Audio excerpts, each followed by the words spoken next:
மீண்டும் உங்களை சந்திப்பதிலே மகிழ்ச்சி அடைகிறேன். கர்த்தருடைய வார்த்தையை நாம் கேட்போமா? வேதாகமத்திலே மத்தேயு எழுதின சுவிசேஷம் 24ஆம் அதிகாரம் அதனுடைய 39ஆம் வசனம் இவ்விதமாய் சொல்லுகிறது. ஜலப்பிரளயம் வந்து அனைவரையும் வாரிக்கொண்டு போகும் மட்டும் உணராதிருந்தார்கள். அப்படியே மனுஷகுமாரன் வருங்காலத்திலும் நடக்கும் என்று சொல்லி வேத வசனம் சொல்லுகிறது.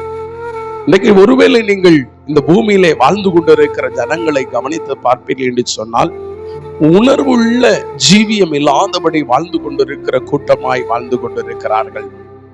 அன்றைக்கு நோவாவுடைய நாட்களிலே நோவா வருகின்ற காரியங்களை குறித்து அறிந்தவனாய் அந்த ஜனங்களுக்கு ஒவ்வொரு முறையும் சுவிசேஷத்தை அறிவித்துக் கொண்டிருக்கிறான்.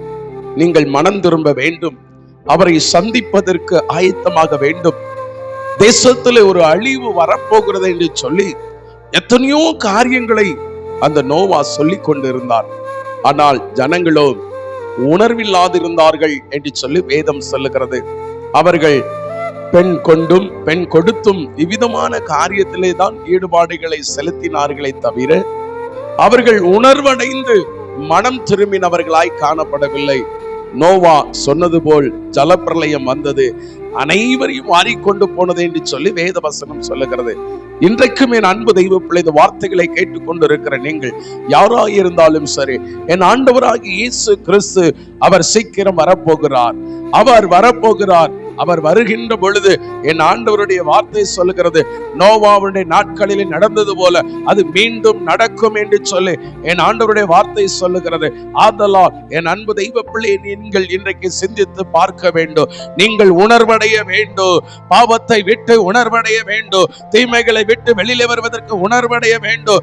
என் இயேசுவை சந்திப்பதற்கு மனம் திரும்பினவர்களால் அவரை நோக்கி வாருங்கள். அப்படி வரும்படியாய் என் இயேசு உங்களை அழைக்கிறார்.